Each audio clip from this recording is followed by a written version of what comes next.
Emmanuel,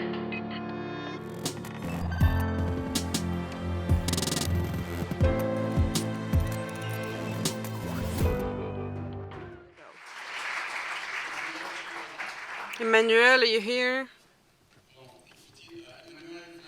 Emmanuel will co-moderate. He did not know Peter. Maybe he met him. Yes, I briefly met him. Yes, Alicia. I would like to start a bit differently. I would like to introduce to you the new head of the IZEA board, named Randy Vergara.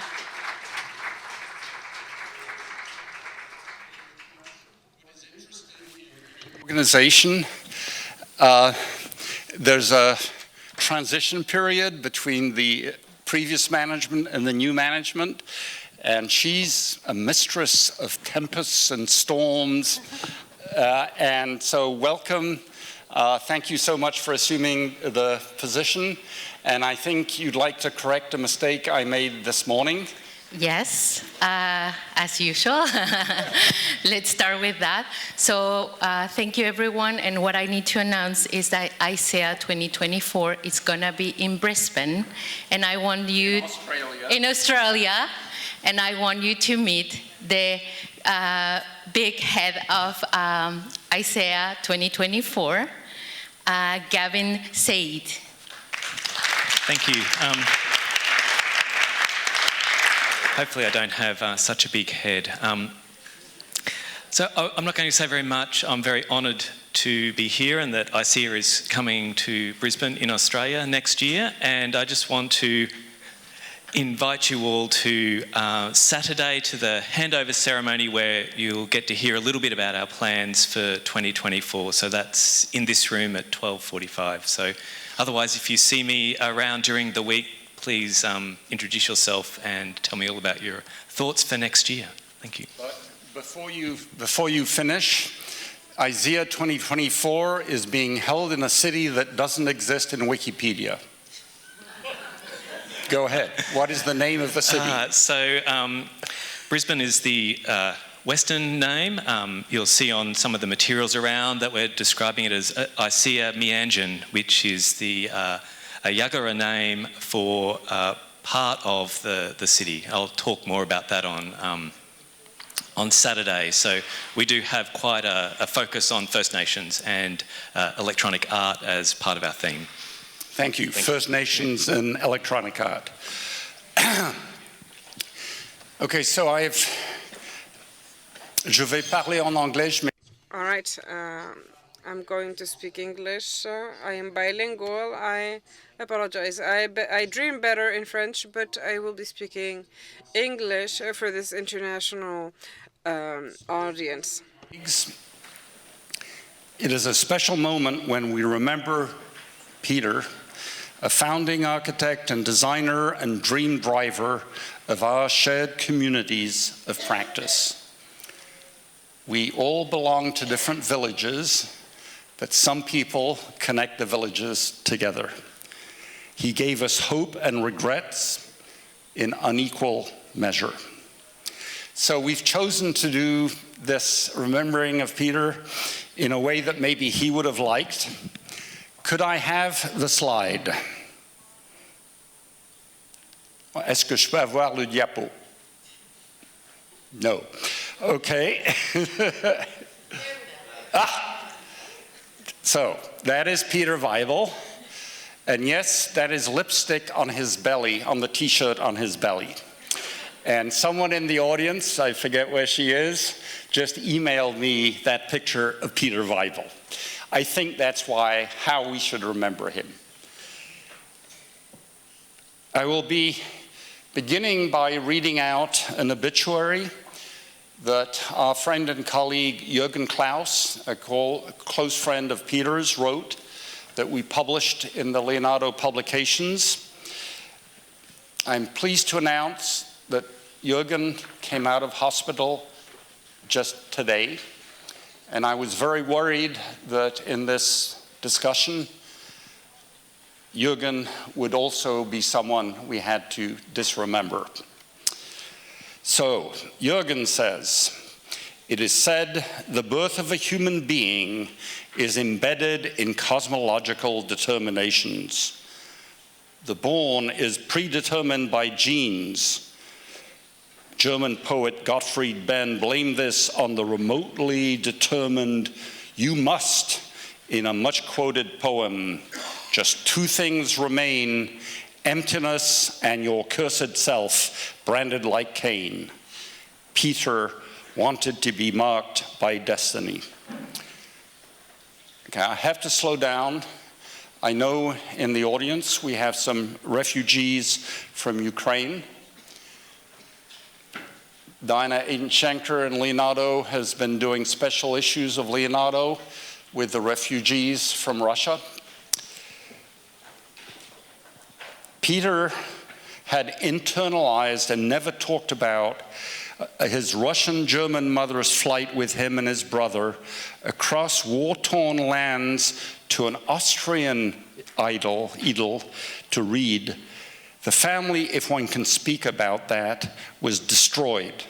The father, Wehrmacht officer, was no longer available. The children were taken from the mother and put into a home. That's where the conscious reappraisal or recollection begins, as Peter once described in a film. We live in a world of refugees. This morning I call them nomads, which is kind of neutral. Most refugees don't leave because they want to. My grandparents were refugees from the Czech Republic in 1880, and they went to Texas. That turned out to be a mistake, so they migrated back to the Czech Republic after World War I. That turned out to be a mistake, so they went back to Texas, where I work today. If Peter knew that he could hold his own in such an environment only if he was the strongest and smartest, as a child, he did physical exercises, sports to survive against a hostile class, and books he didn't want to read. His intellectual curiosity was part of the survival strategy. That was, in short, the humus we had to leave. I think humus is symbiotic, I forget. I have some other details, but as I said in the title of this, when we publish obituaries, we tend to write the facts, where they were born, where they died, where they went to school, who they married, how many children they had. Oh yeah, they did one book that was a great idea. I don't think we should remember Peter that way. He did all those other things. He held 3 professorships in Vienna, in Kassel, the State University of New York between 1984 and 89. He said he had to pay for those horrible jobs with a first heart attack. Did he limit himself? How could he have? His eyes were multifocally focused on the future. When he was invited to Karlsruhe for the jury to take over ZKM,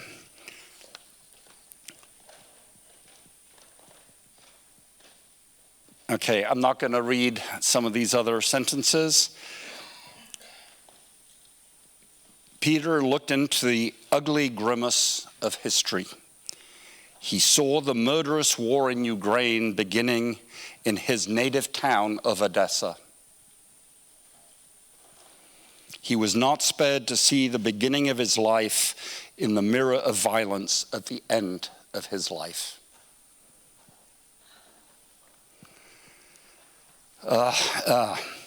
His friendliness, his humanistic character, his support for others, all that characterized Peter as a person counteracts this image of the distorting mirror. Oh, we lost the slide of Peter. Put it back. Okay, so this is kind of a formal part. As I was preparing for this, I stupidly sent out an email to a few people saying I have to talk on Tuesday evening about Peter and how we remember him. The word disremember isn't that we want to forget him, but we want to remember him for different things. When I arrived in Texas 10 years ago, I learned that Georgi Kepesh, some of you probably know him, among other things, he was a refugee from Germany in World War II. For 2 years, he worked in Texas, but he was Jewish. So he had to live on the other side of the tracks with the poor people and the black people. We claim to be a civilization where people live on the other side of the track if they have different religious beliefs. And this is 1948, after World War II.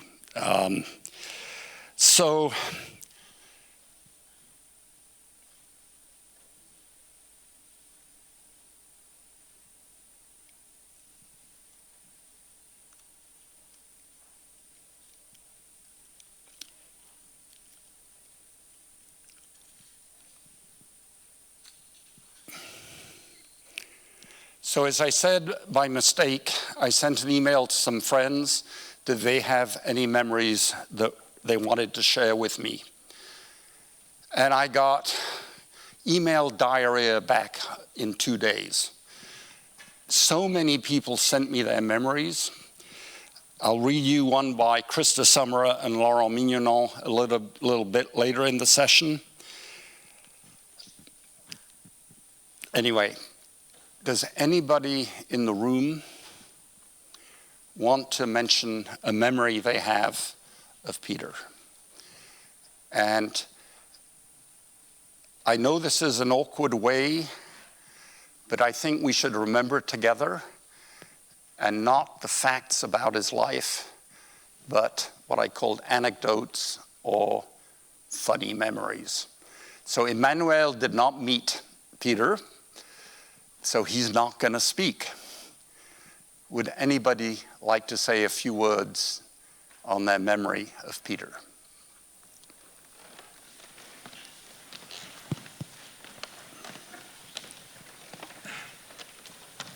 Thank you. George LaGrady. So I first met Peter in 1992, and I was teaching eventually in Stuttgart, Germany. And anytime I saw Peter, I would start a question like, do you know this? No. Can you do this? Can you do that? And his answer was always, I will do it, before I ever finished my sentence. But then, I don't know what happened after. Hey. Oh yeah, so sorry, that was my contribution. I will do it. Thank you.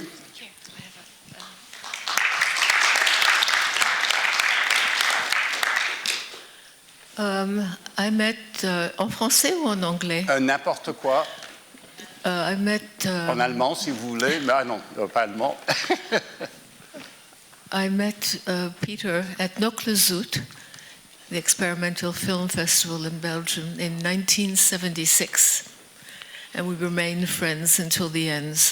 So that should show you the generosity and the openness of somebody who had so much to do and was in so many places, and yet loyalty to his friendship was one of the most important of his virtues. I can say a lot more, but I think I should let other people speak. Just tell us your name for those who don't know. Terry Wayne Damisch. Thank you. He also gave me my first retrospective of films at ZKM, which was also a very, very generous Thank you, ma'am. moment.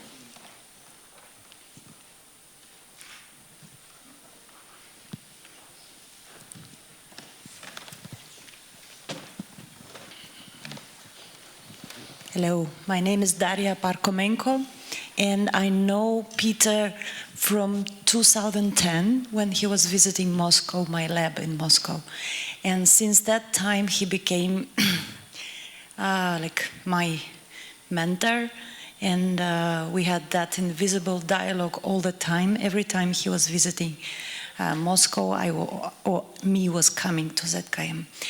And when I think of him, I think it's the main, the things coming to my mind, first of all, is that you already mentioned generosity and so much openness, so much will to experiment with artists and scientists, and always, nothing to compromise.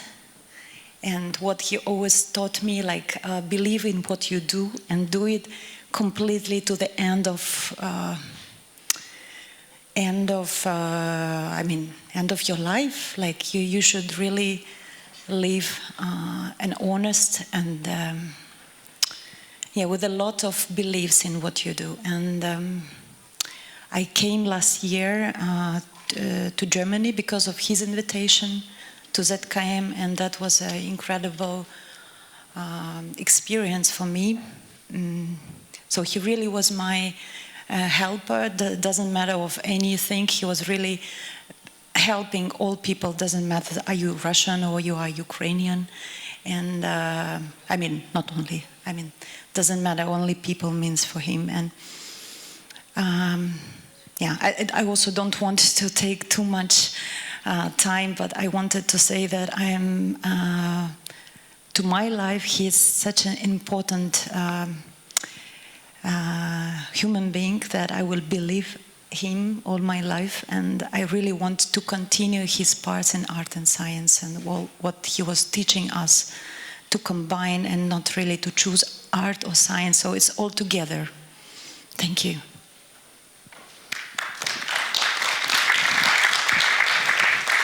It's just a second, I just need to breathe. We are a community. We respect each other, we have empathy for each other, but talking about these things, we tend to do in our mind. And I'm just gonna give you another idea that I only got a few minutes ago. Is Xiao Yu Su here? No, he's not. So he gave a talk where in virtual reality, they're creating the spaces between the people. What a stupid idea. What are the spaces between the people in this room? What do they look like? Ooh, the spaces are moving because the human moves their arm and the space has to move out. Okay? And so as we were talking, I said, what is the space between the memories? The space between the memories of Peter.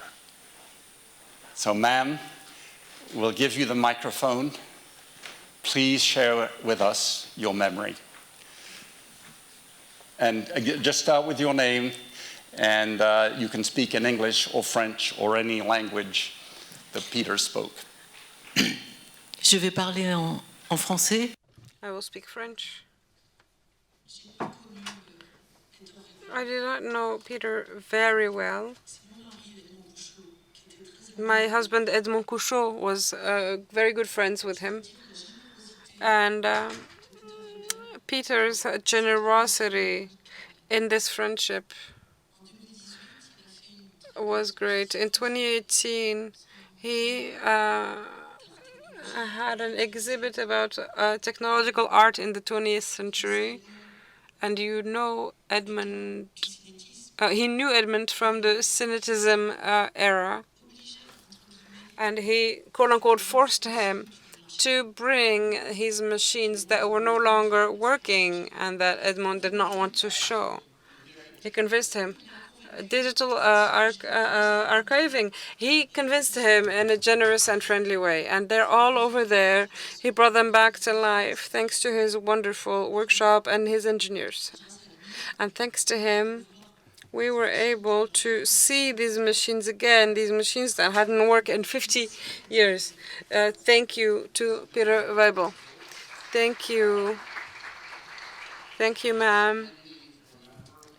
Someone else who never came to an IZEA, but was instrumental, as you were explaining, of bringing digital technologies into cultural appropriation. His name was Frank Popper. He was on the editorial board of Leonardo. He died when he was 100, and when he was 99, I was still getting emails from him. He couldn't walk. He was lying in bed. He could type. So we live in a community where all of you are going to die before some of the others. If you go to certain conferences, the average age is 20 to 30. But here we have a range of histories. And as you know, the fact of age I don't think is relevant in what we're talking about. Before I ask someone else in the room, I just do want to read to you what Krista Summerer and Laurent Mignonneau sent to us.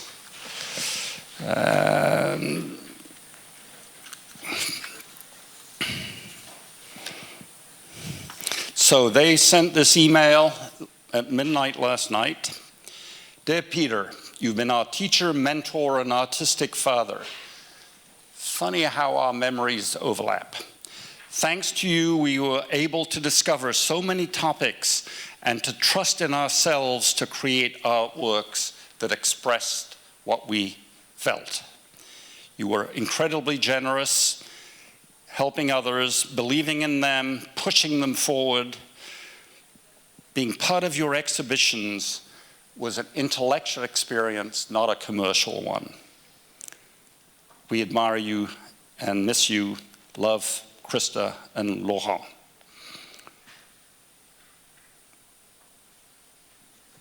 Thank you, Krista and Laurent. Would someone else in the audience, we're inventing a ritual here. In any community, you have to invent methodologies to strengthen certain memories and forget other ones. Diana would like to say something. Do we have a mic?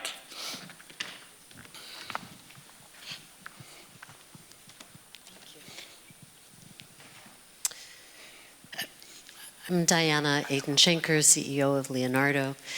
And I met Peter for the first time in person in 2022. I'm probably the most recent person to meet him. It was at Ars Electronica, and specifically at the book launch for the beautiful book, Art as Living System, celebrating the work of Krista and Laurent, the beautiful letter they just shared. Some of you may have been there in that room. And the two most striking impressions that I have of Peter are one that's been mentioned by most people, that he was so generous. And the second is that he was larger than life. He lived in a larger than life way. That included with his generosity. Despite the fact that he could occupy a large space with his energy and personality and presence, epitomized a little bit in the joie de vivre we see here. Demonstrated even at that book launch by giving up some of his time and his space to acknowledge others, including myself, most generously, talking about Leonardo, of a new person coming in and welcoming that. But he also lived larger than life in that he was part of a collective, the collective represented here today, and the collective of the living legends we celebrate and want to celebrate even more through Leonardo. Roger mentioned Frank Popper and those who have passed and who may pass in our time. But all of us here, while alive and living, are the living legends and aspire to be the living legends that are part of how Peter was larger than life and part of his legacy that lives on. Thank you. Okay. I can't see you in the shining Hi, Roger. light. It's Edward Shankin. We just met you. What's your name? Edward Shankin. I think we've met before. I think we met I see you in Helsinki in '94. Okay, go ahead. So it was so interesting talking about your introduction to Peter and his early history as a refugee and the injustices that he experienced in his youth. Because the story I have about Peter was at Art Basel, where there was a little symposium that pitted Nicolas Buriaux, who at the time was the most powerful curator in mainstream contemporary art, and Peter Weibel, who was the czar of new media art. And Buriaux was talking about how the most interesting art engaging with the technology of our time is being done by artists who are not using technology. And Peter, in his thick accent, Ukrainian, Austrian, whatever mix it was, he said, "This is media injustice." And he would not let Buriaux off the hook. He just kept going for him. Okay, so Paul Ferriligo, I have this phrase that I say is a best enemy. And someone at lunch said there's a term for that in English. What is it, Terme? A frenemy. And Virilio was so against the things that Peter wanted to do, and yet you remember him. Oh dear. Now, I've never participated in this kind of a session before. If anybody would like to leave, that's fine.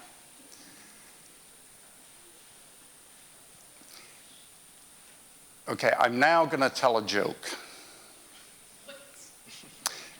At the beginning of the internet age, there was an artist in the south of England.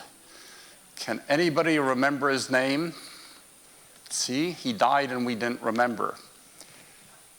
He created a website at the beginning of the internet that after he died would reply to his emails he received. And for 3 years after he died, I'd send him emails, and he'd say, "Oh, Roger, so nice to hear from you. What have you been doing?" He never, I mean, he was dead, so he never told me what he was doing. But the last email, and I went through all my email archives that I received from Peter, is about 3 months before he died. "Thank you," this is Peter Weibel to me, "thank you for your memories about Tambellini," who some of you know died recently also. "I hope you know that ZKM made a big show in 2017 about Tambellini's work, because I am on your side. History is cruel. Marcel Duchamp said, art history is a lottery."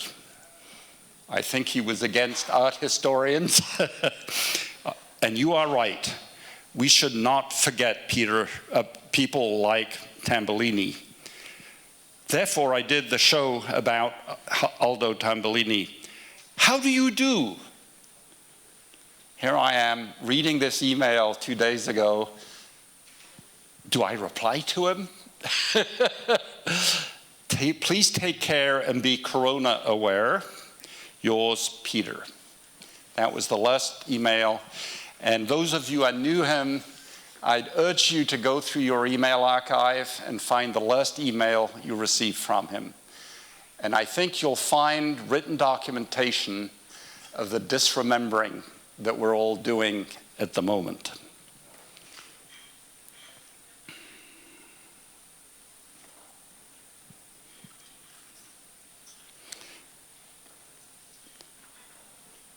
Okay, so now I just found an email I sent to Jürgen, who was going to write the obituary, or the disobituary. So this one is from Tim Otto Roth. "A pity that we will miss each other in Paris. There are many memories to Peter, who I only got to know by a press interview that I made when he became director of ZKM in '99. What many people do not know about him, we all have family secrets, what many people do not know is that he always had his roots in the analog world. What finally triggered our first collaboration was a printed edition of the first series of ephemeral imaginations. But of course, my solo presentation was purely immaterial. You will find this echoed in my second interview I made with him in 2003.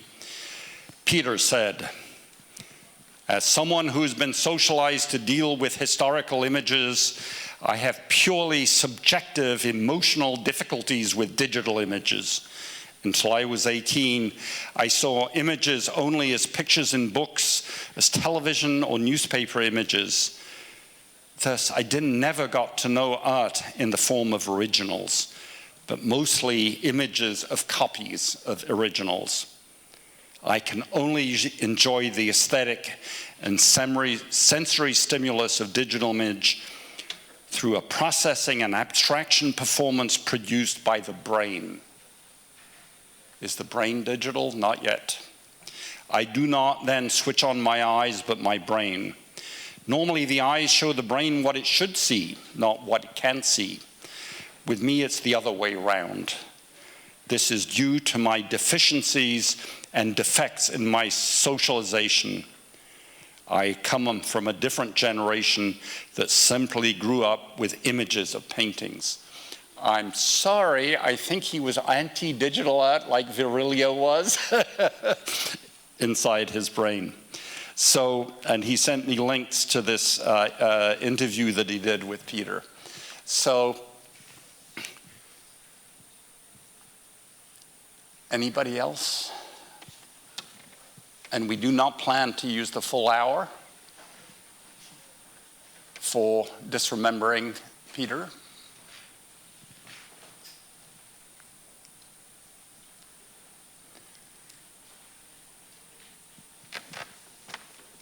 Thank you. Please just state your name first. I do happen to know who you are. Je suis Maria Grazia Mattei from I am Maria Grazia Mattei from Milano, and I will be speaking in French. I got to know Peter in the 1980s. He was working with Linz.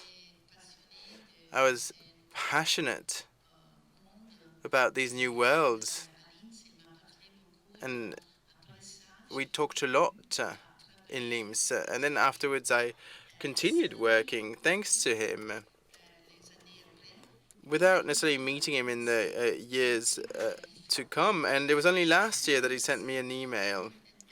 He sent me an email last year because I was working on a project in Milano, Meet, but that's not what it's all about.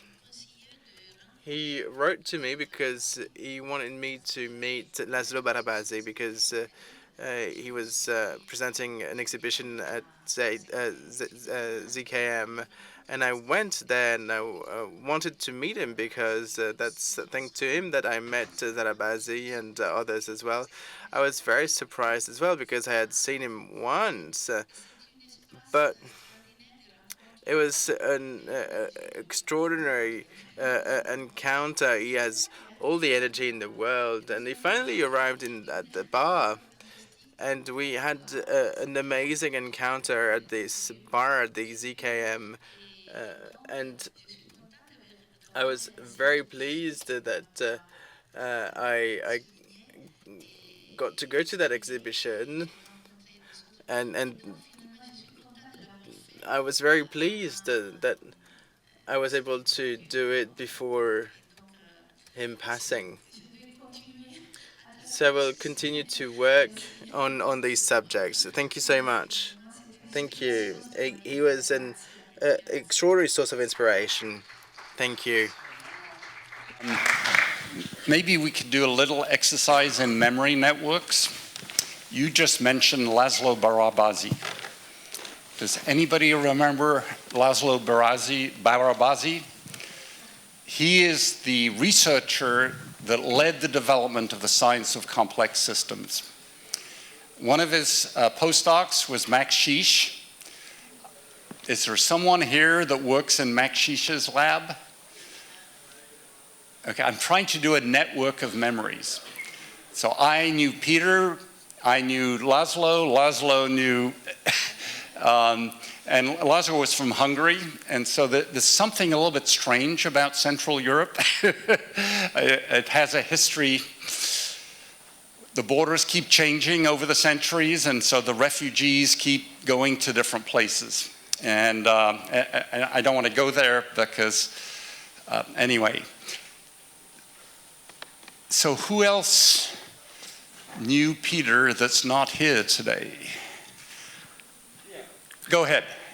Yeah, George LaGrady again. I just wanted to add a little bit more to my very brief comments. So my first awareness of Peter's work was his collaboration with the Viennese artist Valley Export that some of you may know about. And one of the most interesting performances that he did with her was around 1968.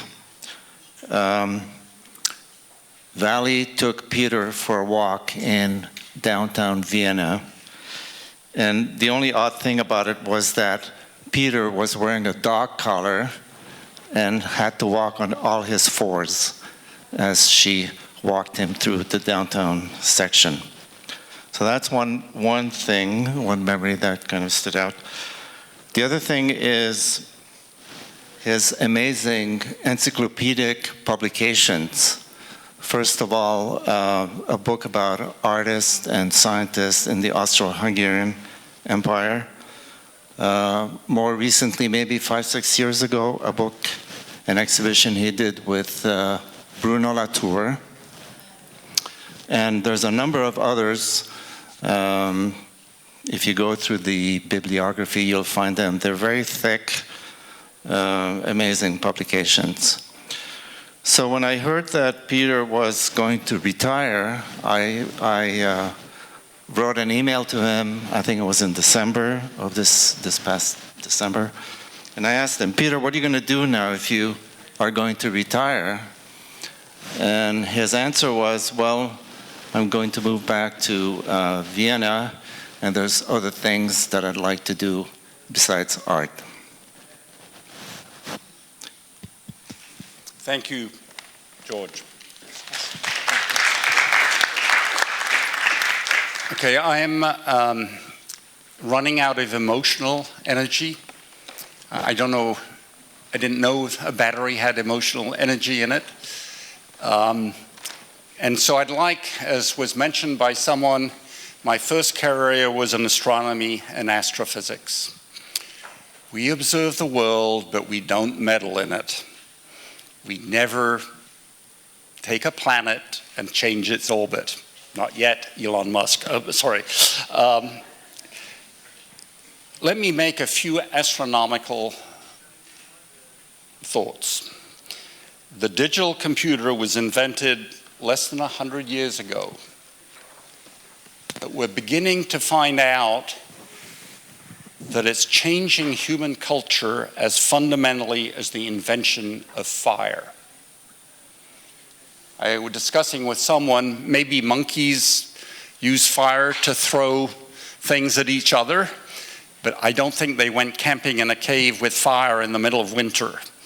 We don't know yet how our human cultures will be modified because of the things that we're doing now. On a smaller scale, some of you historians will know how photography was greeted by the art world in the 19th century. That's not creative work. You're just taking a picture. We can't put those in a museum. Photography took decades to become accepted in the world of, quote, the arts. Wim van der Plas, are you in the room? Wim. Is he here? Is someone next to him? Okay, so Wim van der Plas is not dead yet, but I would like to remember him. He and Theo Hesper took the train to London in 1987 when I was working there. We went to a pub right next to the railway station, and we drank a lot of beer. That's all I remember about our meeting. Oh no, I remember one other thing. They wanted to set up in Holland, is Holland the cultural center of the universe? An international symposium of electronic art. What a stupid idea. But Wim van der Plas did it. And he's with us at the moment. He's helping us archive the memories of Isaiah since 1987. And all of you that have worked in the archive business know that archives are the best way to forget things, not to remember things, especially digital archives. Peter Weibel was born in the 1940s and became someone who changed the history of ideas. He contributed to the creation and survival of institutions that matter to us.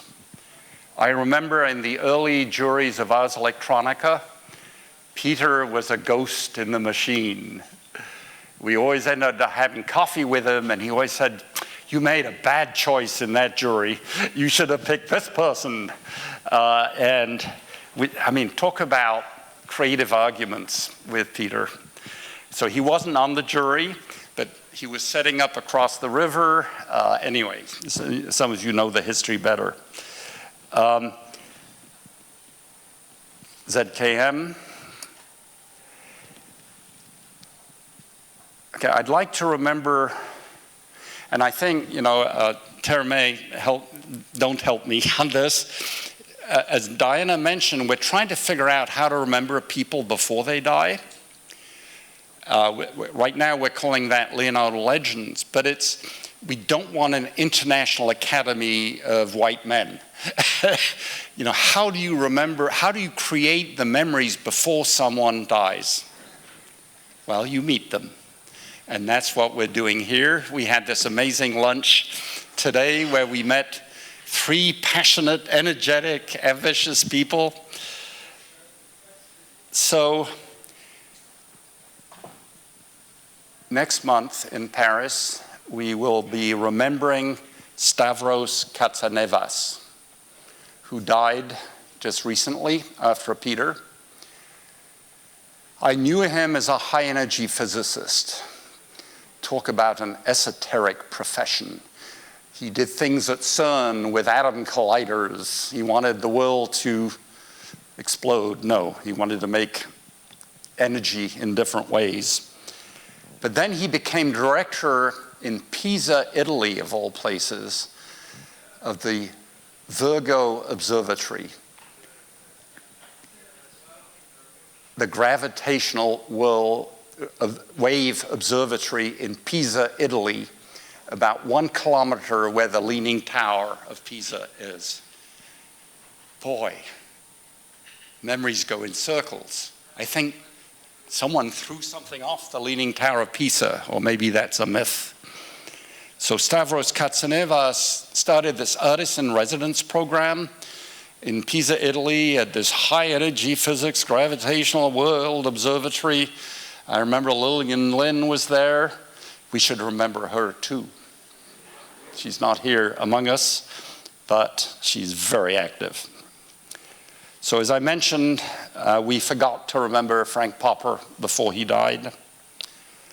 So I think in the coming years, we can look forward to disremembering all of you. The facts are not relevant. Yes, you happen to be at Paris at Isaiah 2023. That's not relevant to our memories. What conversation did you have that changed the direction of your career?